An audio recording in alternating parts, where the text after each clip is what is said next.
Hi, I'm Kirsty, and this is my husband Julian. We are passionate sailors and love a good project. Over 6 months ago, we bought our new project boat, a Zeston 40. Through juggling home life and bringing up a 2-year-old, follow our journey as we refit the Zeston 40 in our aims to sail around Australia. Follow our journey by subscribing and clicking on the notifications bell.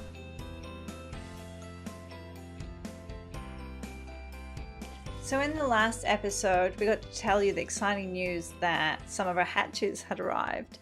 Unfortunately, due to backstock, we could only actually get the 2 large hatches delivered. And unfortunately, the 3 small ones and the inner fittings for the larger ones were sat in back order. But that didn't stop me. I was in the passion to get the old ones out and to get the new ones in. So I spent the day removing the hatches, mainly the one that's above the driving console inside the boat and the forward hatch. But they weren't bolted down, so that was great. It was just simply unscrewing them and removing and releasing the actual Sikaflex that was actually put to bond the actual hatch in and to try and make it as watertight as possible. Unfortunately, that had shrunk, deteriorated, and that's why we had leaky hatches.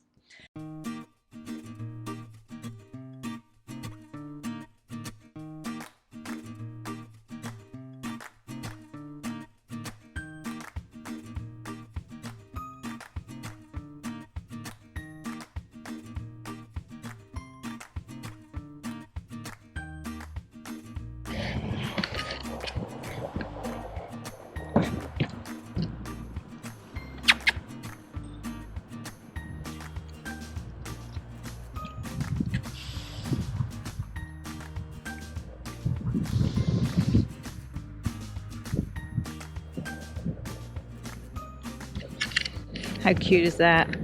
Mommy with her baby ducklings. Super cute. Slowly pop off. I'm not using too much force because I don't want to damage the edge fiberglass that's underneath the hull entire time.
Unfortunately, with the forward front hatch, my camera died before I actually got round to removing the forward hatch. So I did get it off, but unfortunately, it wasn't caught on camera. So sorry for that.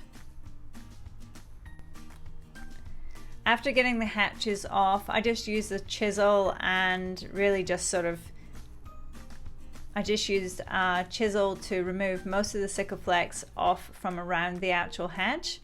And then from there, I used a bit of turpentine to remove any grease and dirt that was left on there. So we're basically just prepping the actual area for the new hatches to go on. After I cleaned up both the areas for the forward and back hatch, there'd obviously been a bit of stress placed onto those areas. So what Jules and I did was basically ground them out as best possible to remove the cracks so that we could refill them. So we have another weekend of not working on the boat. Sorry about the video and my hand. It's just my wife's erratic driving. We're going sailing this weekend up at Orford. It's the Sharpie States, I've just been told. I thought we're just going to a regatta, but it's the state titles. We've got about 11 boats. I think this week's been talked up about how windy it's going to be, but so far you could see a fish fart in the water, so not much breeze about. Potentially could change as the day goes on, we'll see. I have a habit of not looking at the weather because I might get scared and not turn up if it looks too windy. Last week as well, not work on the boat. We had our first 1 year wedding anniversary, and thought it might have been pushing my luck a little bit if we spent all that working on the boat. So we took the time to duck down to Bruni and spend a couple of days where we got married down at the family shack. And next weekend we have our little man's birthday, so not a whole lot of action on the boat this month. Someone's getting pretty excited because you sort of made June the launch date for the boat. I'm finding it hard to be optimistic, but we'll keep pushing and see if we can at least get the boat in the water. There's 24 hours in the day after all. Been pretty busy at work as well, so motivation to work on the boat's been pretty low. Might have to turn that round in the coming weeks because June's coming around really quickly.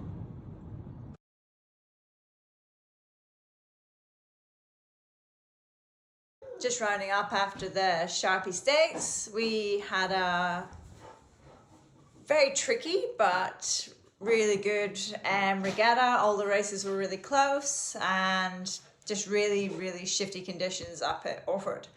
Really big shout out to the Spring Bay Boat Club who put on a great regatta for us and really welcomed us as a fleet to them. So if you're ever up near Orford, people, go up there, say hi.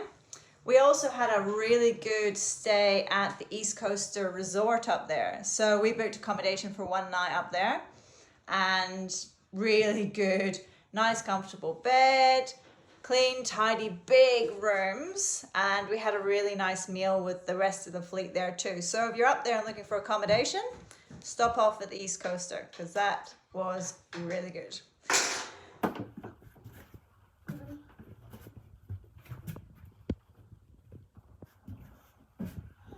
Yesterday was Sunday, and today being a beautiful Monday, we thought we would come and just have a quick check up on the boat and just see what our next step is, or especially for me tomorrow.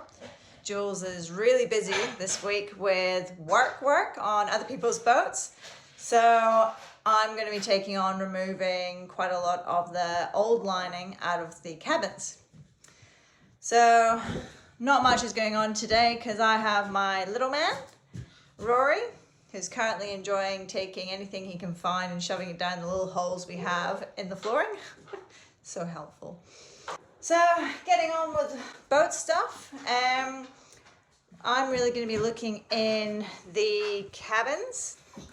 which at the moment we haven't done much with, but my job is to start removing all of this, which is going to be great fun because some are actually kind of loose panels. So I'm going to have to basically figure out how to get them out without really damaging them, so that we can obviously remove the old lining, put new lining on, and then obviously refit them. So I kind of said to Jules, what tools am I going to need to take this on? And he basically said, I think you're just going to have to wing it and just see what it's all about once I get in here. So that's my job tomorrow, so which is pretty exciting.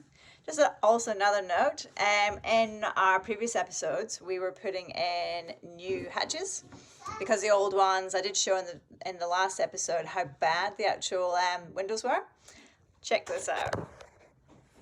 How cool is that? We've still got the plastic covering, just protecting them at the moment. But how bright and clear is that? They'll also have fly screens on them, which is perfect. So yeah. So that's where we're at the moment. I'll be doing a lot of work on the boat this week and sort of helping out mainly on that side because we don't have Jules to do that. Jules was busy over the last few weeks working on the boat. He's put in a new flooring because our previous flooring was, if you're at sea, it was not going to be that safe to be able to get into the engine room. So we've changed that. Look at my little skate man trying to figure out how to get out. So Joseph's basically changed our flooring over to a one pole, which is actually going to have like a hydraulic sort of arm on it to help that when we do pull it open, it's going to stay open and just be safer.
say.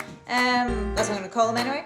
So inside the Zeston, we have these great areas to hide stuff and, well, generally store stuff. And they're located behind the cushions. Now a lot of these, because especially the ones that were underneath our jib tracks were leaking really badly. When I pulled out all the screws, there was pretty much no silicone left underneath them. So it was just, however long, it's just being dripping water, which unfortunately has been landing on top of these storage boxes, which were just made out of plywood. So they are pretty much, when Jules pulled them out, they fell apart. Well, 3 of them did. So Jules needs to basically make up the other 3. One was savable because it wasn't underneath the jib track. So that's one thing that Jules is going to have to do. One thing we noticed with one of the storage boxes, which was really bizarre, but the actual in-valve for our, I'm going to say our fuel, was straight through one of these boxes. And I'm not kidding, the hose literally went straight through the box and out the bottom of the box. So what Jules has done is he has filled out the hole on top of the deck. So that's now no longer there. So we need to put a new one in somewhere more decent. And also rebuild that box. But that one was pretty much destroyed anyway. But what can you do?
Update so far. Very dusty in here.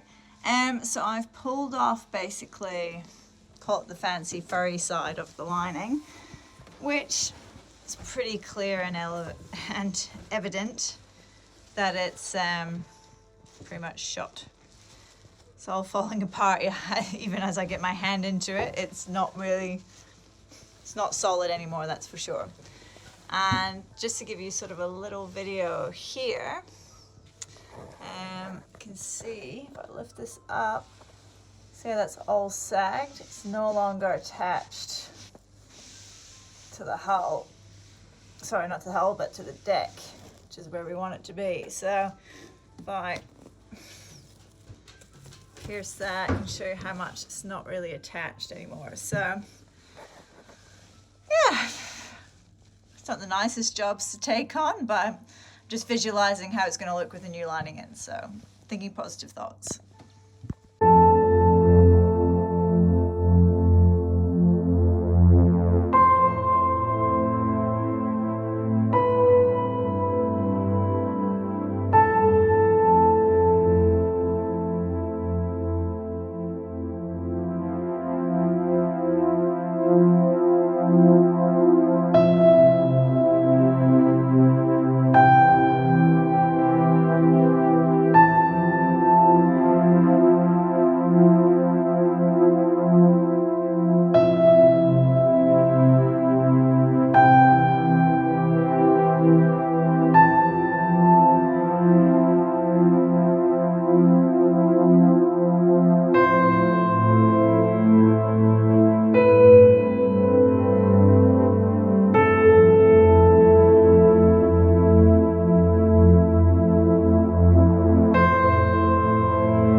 if you're someone who's watching this and happens to have a boat that is, say, more than 30 years and you know the lining hasn't been replaced within that time, probably advise you have a look at it.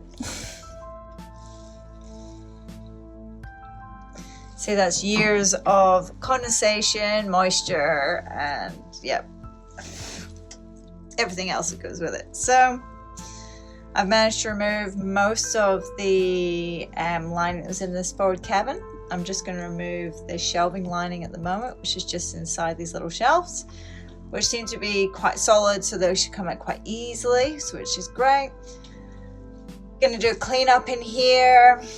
Once it's all out and I've done a clean out, Jules is basically going to come in and grind out these sections here, which is where they've put those panels.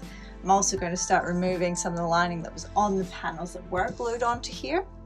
I'm not sure we're going to put them back as yet, but at least if I remove that lining off those panels, it's going to be something that's already ticked off and not a big worry to have to go back to. So it's getting warm today.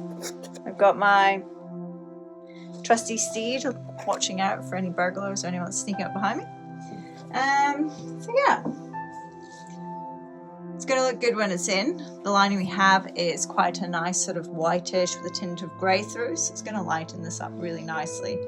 It's just the dirty process of obviously removing all the old stuff, which is glamorous. I've already had a good fiberglass splinter, managed to get that myself, so I'm quite impressed with.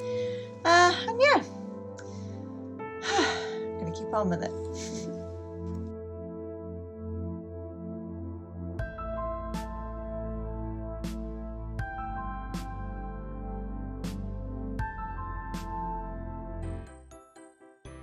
If you like the video, hit thumbs up and subscribe and hit the bell to receive any notifications of upcoming episodes.